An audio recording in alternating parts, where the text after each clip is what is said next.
On this episode of the podcast, I have with me Jyri Engestrom. He is an investor and partner at YesVC. We're going to be talking about angel investing. A couple interesting things. Obviously, Jyri has a great background in the VC space. He's got some great insights in terms of how you can get into angel investing. I think a lot of us out there always wonder, how do you see those angel investing tags on X and LinkedIn, all that kind of stuff. And also, how does angel investing help if you're a founder, maybe if you're an executive? How does it actually benefit your career? Jyri, thanks for being on and wanting to chat with us. Thanks. It's great to be here. Yeah, this is a question that's really come up a lot with we're a venture capital firm, and so we invest in founders of companies of all stages. But even if you're just starting out nowadays, even if you're still in school, everyone's curious about angel investing, right? It's become kind of a meme, right? There's stocks, there's a lot of platforms out there. We're even investors in one of them that allow you to basically deploy very small tickets. We're just talking, maybe a few $1,000s into companies and diversify, right? Because everyone knows that great startups make their owners rich, but most of them fail. So it's a good idea to build a portfolio. Even if you're running your own company, it's a good idea to do that. Alongside of that, even if your company is successful, you might find that actually helps you build your company, because now you have information access and are growing your network by supporting your peers. And you can hire out of those companies. You can, by helping them succeed, also benefit from their success, not just financially, but through their networks when you're building your own company. So it's kind of a win-win. Absolutely. Interesting. I guess just to make sure everyone is on the same page in terms of angel investing, because there's all kinds of different investing we hear about, obviously seed, we hear different rounds, with friends and family. What makes angel investing different? Well, let's just start from the principle. So, what you're looking at or should be looking at isn't really necessarily even the strict version of just angel investing cash into companies early, which is really what most people, I think, would assume angel investing means. What you're really looking at is you want to get ownership in the winning companies, right? And there's a few ways you can do that.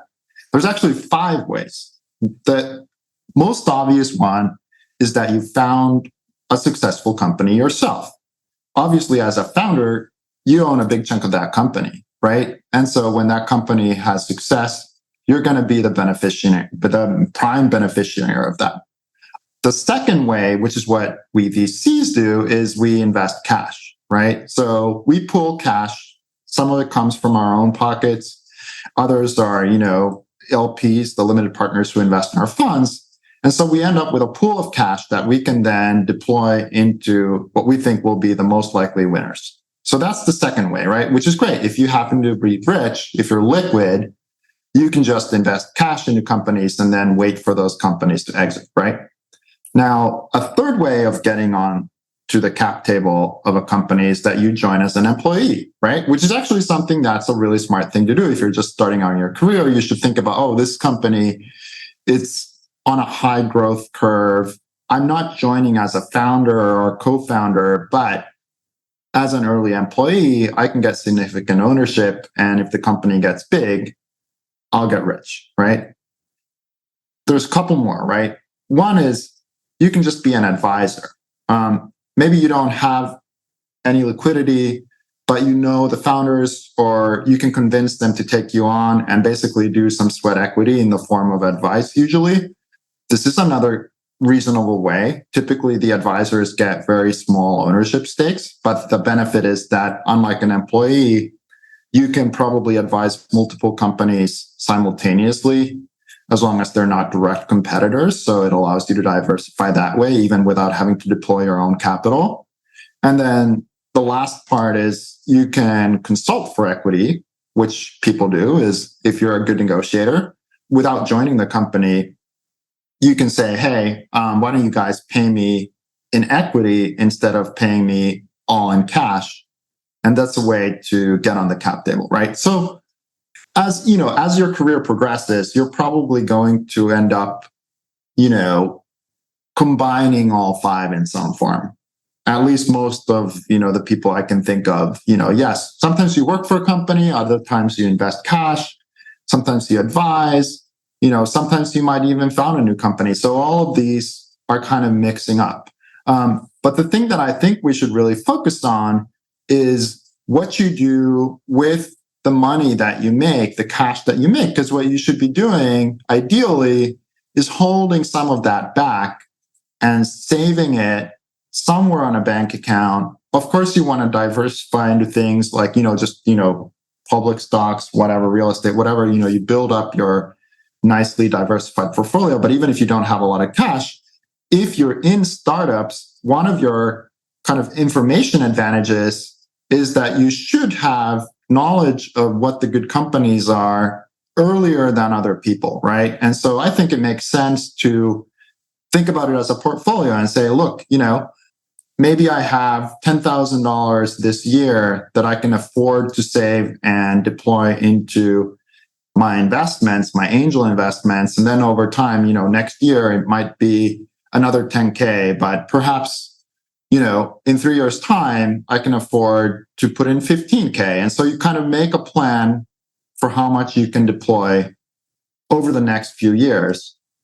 And then you divvy that up between how many investments you actually intend to make. So you end up with some average ticket that is basically, the number of companies that you decide to back over the course of your investing period. And this is, by the way, what VCs do. This is what every angel investor should be doing, in my opinion, is sort of building up portfolio sort of in a disciplined manner. Because what I've discovered, and I've made all these mistakes myself, is that people typically start angel investing sort of ad hoc. It's because you meet someone, maybe it's your buddy, and they say, hey, you should back our company. And you're like, sure, I like this person. They seem like they're smart. I will invest because I have some money on my bank account that I can deploy. And so the first mistake people usually make when they start out angel investing is they invest only in their friends or inbound, right? Basically, I come to you, I say, hey, Amir, can you invest in my company? And you're like, oh, okay, well, sure, here you go, right? Which is oftentimes a mistake, because if you're thinking about it strategically, unless you're a very famous investor, you have to basically strike gold and win a lottery ticket in order to have the first person that just walks up to you, who happens to be your roommate in college or whatever, be the next Mark Zuckerberg. So more likely is that you're actually going to have to go out and seek out the best founders, right? Now, so the first common mistakes people make when they're starting out is they invest only in their friends or in inbound. The second common mistake is that they end up investing way more than they actually should, that their ticket size is way over their actual budget. Like I remember, I think my first angel investment, I invested 500K, and I had just sold a company to Google, so I had a lot of money. But looking back, I probably should have put in 50, not 500. But I thought, this is great. I love this company. It's going to be big. And so, and what ended up happening is, the company's still around, but I still haven't gotten my money back. And that was like 2007, right?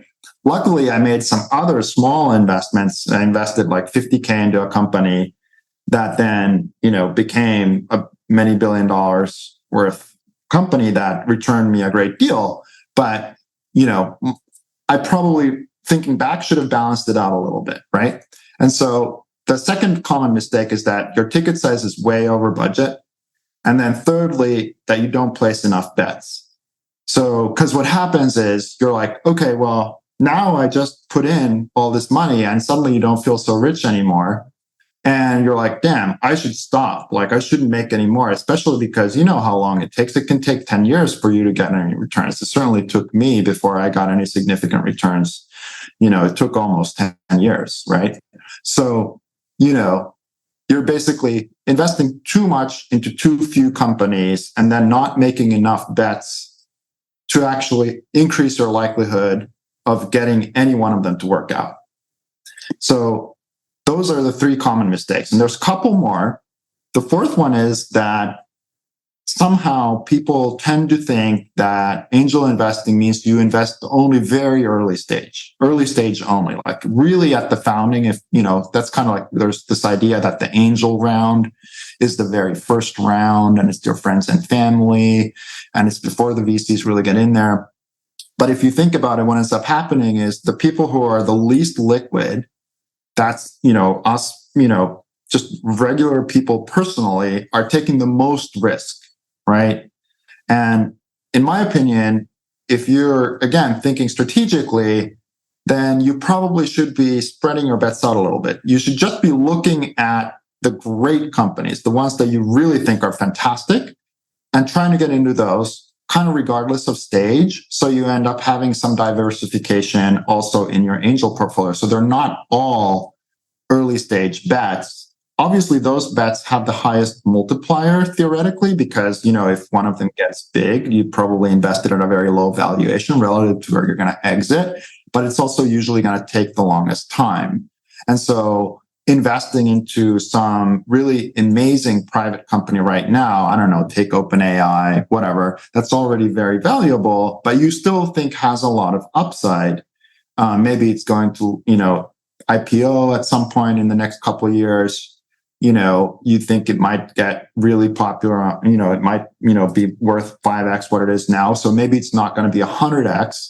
But you still see that before the public markets see that. You might be able to get in there and get some allocation through a secondary on one of the markets, like Stonks, for instance, which is now called Sandhill Markets, which specializes in these. So again, fourth mistake commonly made by angels is to invest early stage only instead of diversifying across stages. And then the last fifth mistake that I certainly made is that you skip vintages, which means that, basically you just at one point feel liquid. It's the right moment for you. And so you're like, okay, great.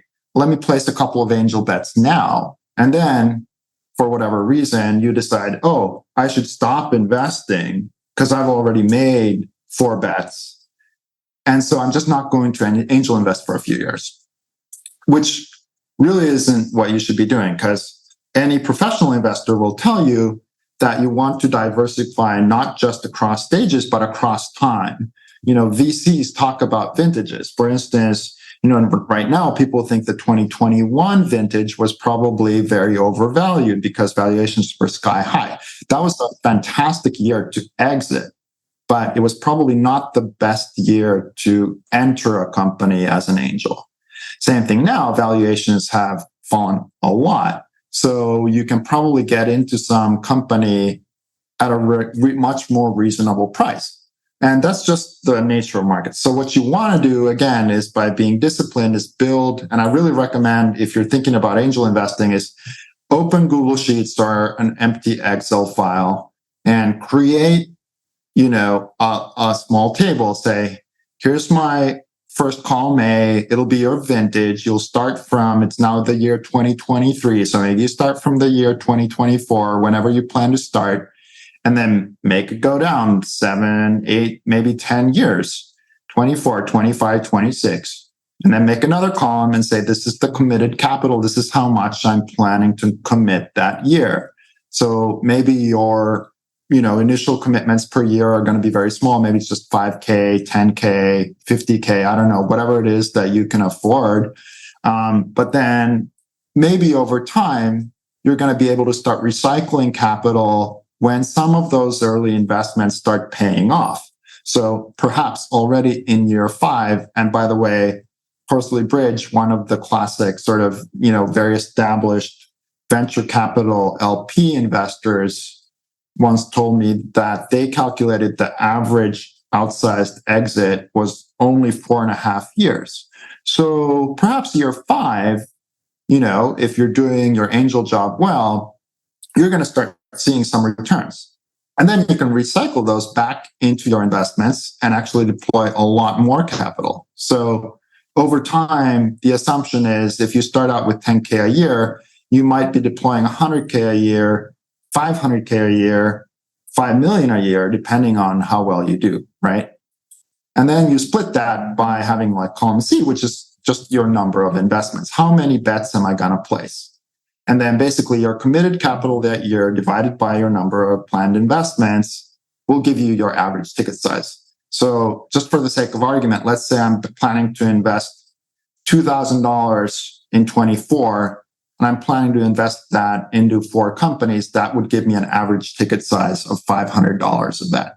It doesn't mean every time you're going to invest $500 into each one religiously, although that could just be how you do it. It just means your average bet, right? So it could be that there's something that comes along that's really amazing. So you decide to double down and invest, 1,000 into that. And then a few that, are kind of very binary, like they're uncertain, but if they happen to work out, then they could be huge. So maybe you put a little bit of a smaller, maybe only $250 into each, because you're expecting that most likely you're going to lose it. But just, on the chance that this is another Uber, even that smaller ticket is still going to give you a massive return if it works out. So you're averaging out, but it's good to understand what your average ticket is. Because what happens now is once you've built this out, then anytime you talk to someone interesting, you're at, one of the parties, organized by that Googler that everyone's talking about in Silicon Valley that's organizing a lot of tech parties, or wherever it is you are, right? You're going to meet people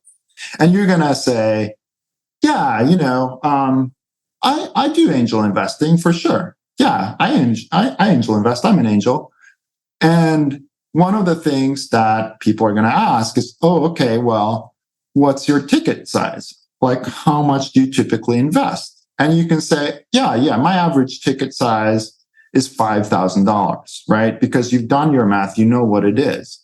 And so that just kind of legitimates you and turns you into someone people take more seriously, because it means, yeah, you actually have an idea of what you're doing, which frankly, most angels don't. So, that's kind of how I explain this to my founders, and I've seen people build these tables, build their spreadsheets and develop them over the years.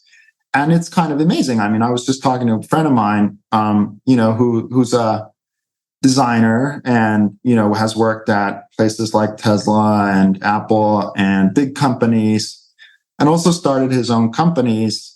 But it wasn't until a few years ago that he started angel investing. And pretty quickly, he's built a portfolio that's now worth, several tens of millions of dollars. Granted, it's all on paper, but, and it's a combination of sometimes he angel invests, sometimes he advises and he gets equity. I've been amazed actually at what some startups are willing to give him when he asks. But before we did this exercise, he never really even thought to ask.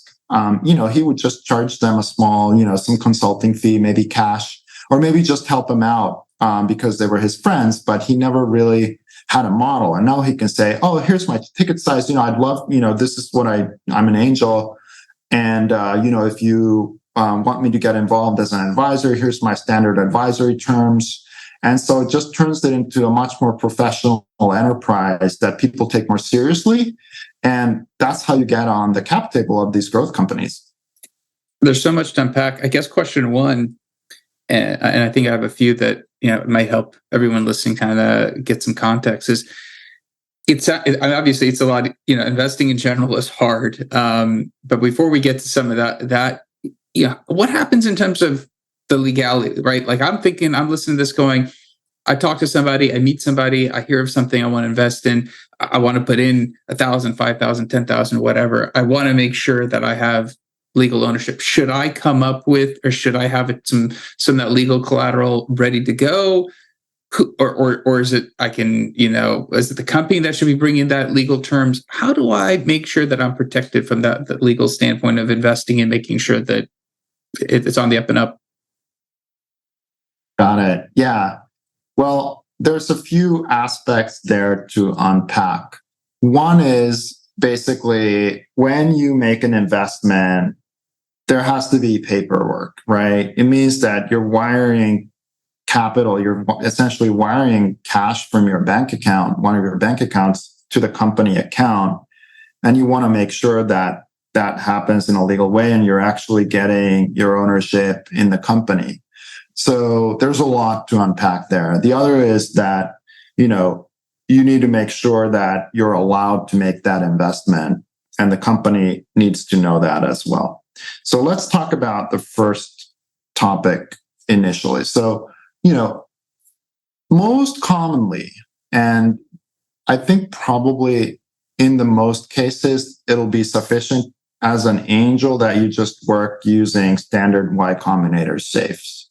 So the safe simple agreement for future equity is an agreement that makes it very easy for you, if you don't operate a large legal team of your own, to invest basically at any time into any company that's willing to sign a safe with you.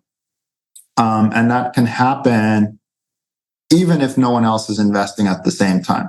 Because normally what happens, and before safes really became popular, you tended to have to wait. And this still happens a lot, is that you'll talk to a founder and they will say, "Oh, I'd love to have you invest in our next round." And then you're like, "Fuck, now I have to wait." So what you want to do is say, "Okay, that's great, but actually, I'd love to invest today. So why don't we just do a safe in between your rounds?" And what this gives you is sometimes, maybe sometimes you actually do want to wait and see if the company has any legs, but you're probably going to lose out on some of the upside by waiting, because if the company turns out to have success, then they're going to raise their next round at a much higher valuation. And you want to get in on a low valuation as possible once you've basically decided that you have conviction over a company. And so the best founders, and this applies to anyone out there who is also a founder, maybe considering or doing angel investing, is I recommend that you actually are ready to take on people at any time in between rounds on safes. I've seen our best founders do this because what you're building is an army of supporters who basically will follow you into a burning building because they are now on your cap table. They have skin in the game. They will go on Twitter to, retweet your tweets. They will go on Reddit to argue in favor of your products in the relevant forums. They will tell their friends and family to try you out. They will call their banker and convince their banker to help you out with a loan when your business can't get a loan. Whatever it is they will do because they're on your cap table. So oftentimes people who are just starting out in entrepreneurship will say, "Oh, I want to keep my cap table clean. I'm only taking Andreessen Horowitz and Sequoia on, no one else, because that way my cap table stays clean." I think that's a really foolhardy thing to do, because what they're missing out on is this realization that, and I did this initially in my first companies. I was like, no, like I'm not letting in any small investors. I'm only going for the big funds because I need to make sure they have the right allocation. I don't want to dilute too much. It just seems like too much work. In reality, though, it's the smallest guys who often are the most helpful, because for them, if I get on a big investors, yes, they will be helpful, but I'm one of their maybe, the partner may have a dozen other board seats. I have to basically be the winner in their entire portfolio for them to really pay any real attention to me, versus an angel who loves what you're building and who maybe doesn't have a huge portfolio of investments yet, and who's just willing to do anything for you. And even if they just invested 20K into your company versus the VC that put in 20 million, that guy with the 20K check can actually end up being much more helpful to you. And so I think therefore it's a win-win. As an angel, you can convince people to take you on with a safe in between rounds. You can say, look, give me a reasonable cap.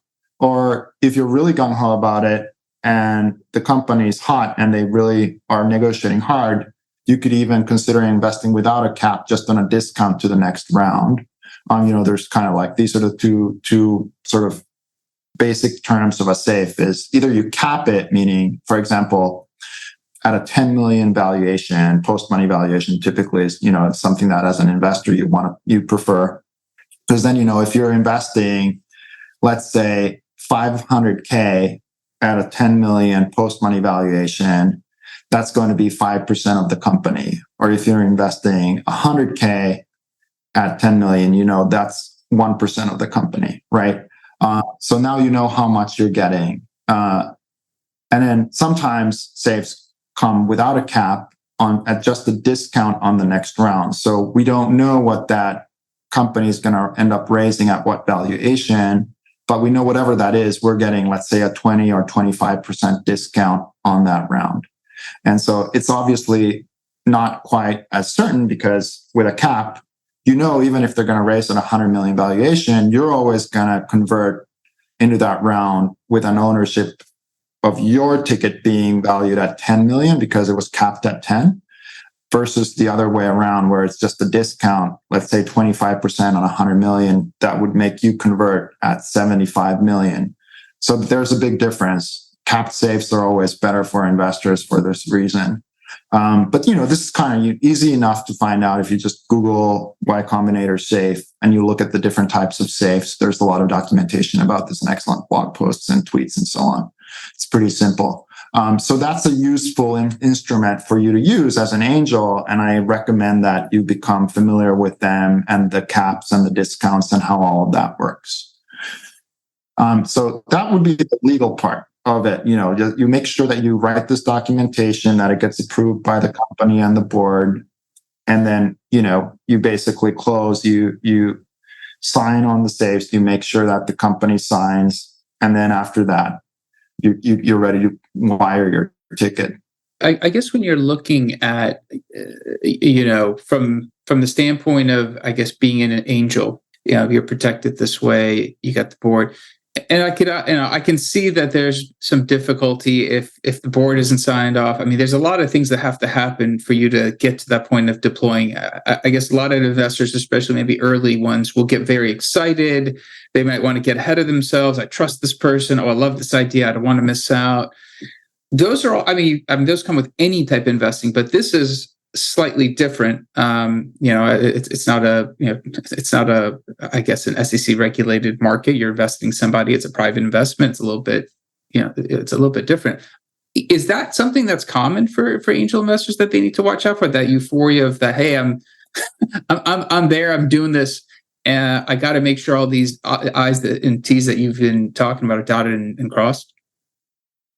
Yeah, I mean, look, like, even safes are disfavored by professional venture capitalists because they don't come with a lot of rights. And there are cases I know of where the safes never convert because the companies just never raise another round. And so you end up never actually having ownership of the company. You just have this safe that never converts. So there's, I would say it's pretty safe. Like, in my experience of having done maybe I've invested in 150 companies over my career, something like that, somewhere between 100 and 200 companies. I've never had a case where a company or a founder would have somehow tried to screw me post facto, like that I find out later that, oh my God, like, they were being dishonest or whatever. It's more likely that the companies misrepresent how much traction they have or their actual prospects, and then the founder ends up just basically killing the company and walking away from it. So look, like the whole thing here is that the tickets should be small enough for you to, because you're again, you're a professional amateur as an angel, maybe at most, right?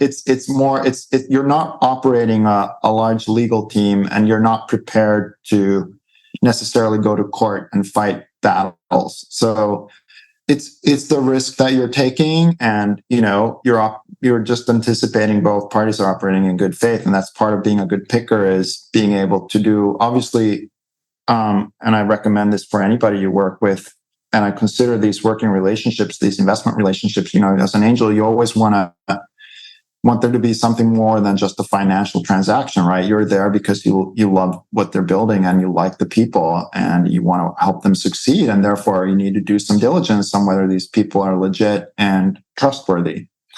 So, yeah. But the nice part about this whole business is, and why I'm even talking about this now, is because it is well standardized. There are best practices. It's done routinely. There are probably thousands of safes signed and transacted each day of the week, every day of the year in Silicon Valley. So, you're not dealing with an unknown entity at all. The other part that it's good to remember is this notion of an accredited investor. So to qualify as an accredited investor in the US, you got to have over $1 million in net worth or more than 200,000 in earned income in the past 2 calendar years. So, or then you can be like a financial professional. You can do this, kind of an exam, and qualify as an accredited investor. So ideally, you will fill these requirements, and you will have basically make more than 200K in income. And then, you automatically qualify as an accredited investor. Just do your homework here, depending on where you are.